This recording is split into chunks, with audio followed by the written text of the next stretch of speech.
Today we have the oral exam for the computer graphics course. For those who are not part of the class, you're going to see teams are going to be presenting their work on their final project.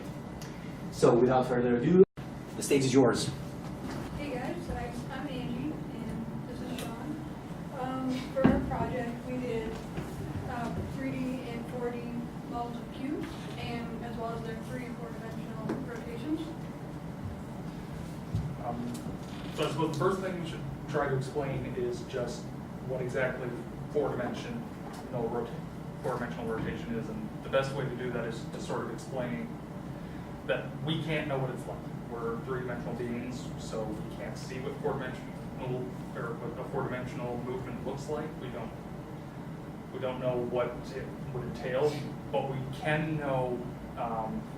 We can use parallel, because going from 2D to 3D is roughly the same as going from 3D to 4D. So we could imagine what would it be like to be a 2-dimensional being and going up to 3 dimensions, and using that as sort of an analogy to figure out how would being a 3-dimensional being going up to 4 dimensions, or a 4-dimensional being coming down to 3 dimensions, what would that look like? So I drew this out, and imagine the board here is a 2-dimensional plane, so just X and Y.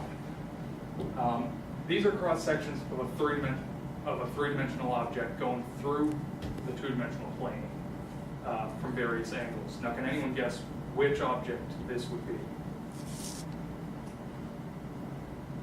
Sphere. No. No? This is a cylinder. Oh.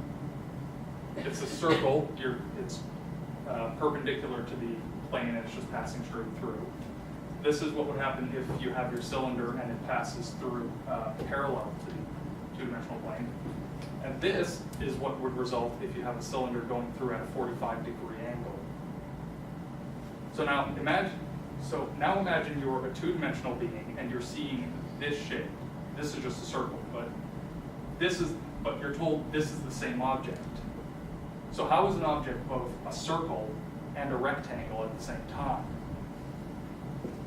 So the same thing applies when we're thinking of, when we're 3-dimensional, when we're looking at 4-dimensional objects in 3D.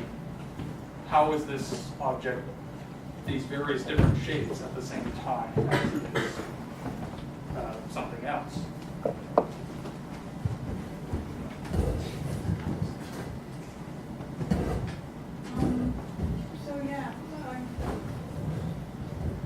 I guess the next thing is thinking about the rotations. So if we look at a cube, and it's kind of like what Sean was talking about. This is a cube, but looking straight on the from 2D, I guess, it looks just like a square. But if we rotate it, then we can see that it is a cube, and it does have depth. Sorry, could you turn off the lights? More here. But yeah, so you can see that it does have depth, and the same applies for our 40 cube. And again, if you look at it straight on, it looks like what we would expect to see for a regular 3D cube. And so with the rotations, the biggest thing is, like, if we're looking at a 2D object, and we would expect it to rotate, I guess we would think of it rotating around, for example, like the X. If we've got a 2D object and we're rotating it, we're rotating around a single point. So if we take that square and we start to rotate it like this, we look at this and we think it's rotating around the Z-axis, or rather some point in the middle here, and we're viewing it as an axis shooting out from the center there. The thing is if this is a cube, but since it looks like a square, I'm using it as an example. If it's a 2D object and we're a 2D being, we're not rotating around an axis, we're rotating around a singular point. If we then move up into the third dimension, we stop rotating around a singular point, and instead we start rotating around a series of points, which we call an axis.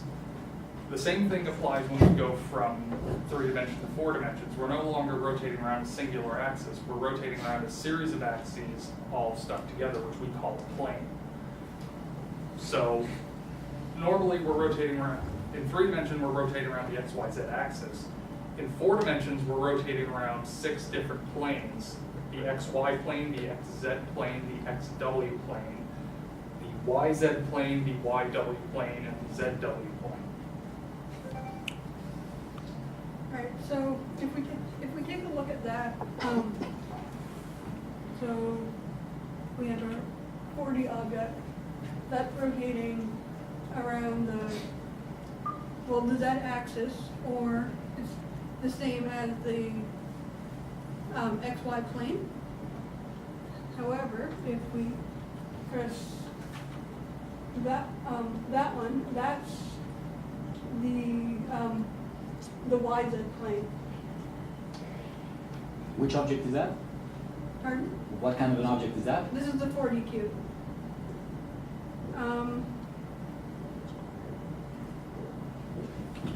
And that's the XZ plane. So those ones, they're all similar to the axes we would see in 3D.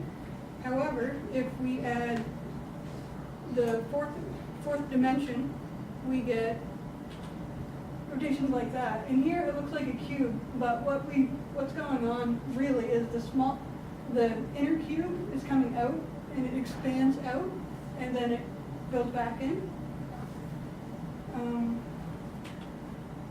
That's another example. That one's the XW plane, and that one is the YZ plane.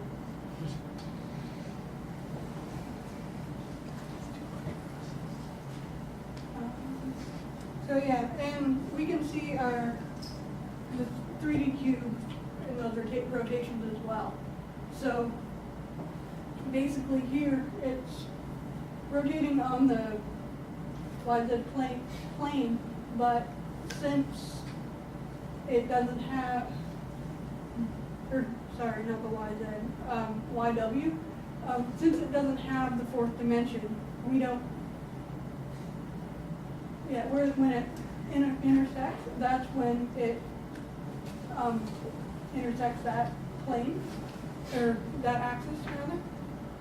And we can see that in some of the other rotations as well. And this one, so that's our 3D cube, and that's rotating around the XW plane.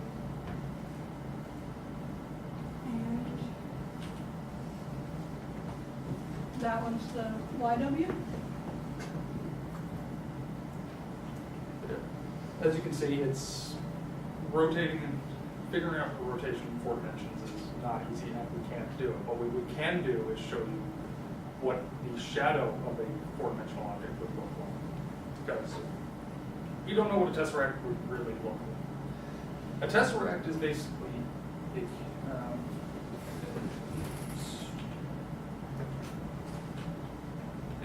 so right here, what it looks like is 2 cubes moving away from each other, stopping and moving back moving back in and going in the opposite direction. That's not what's actually happening. This is what the shadow looks like if you have a 4-dimensional object and you shine a light over it and you look at the shadow on the ground. That's what its shadow looks like. Because that thing, no matter how you look at it, in 4 dimensions, it follows all the same rules as a cube. That is to say, all the sides are of equal length and all the angles are at 90 degrees, plus whatever rule is required for a 4-dimensional object to exist.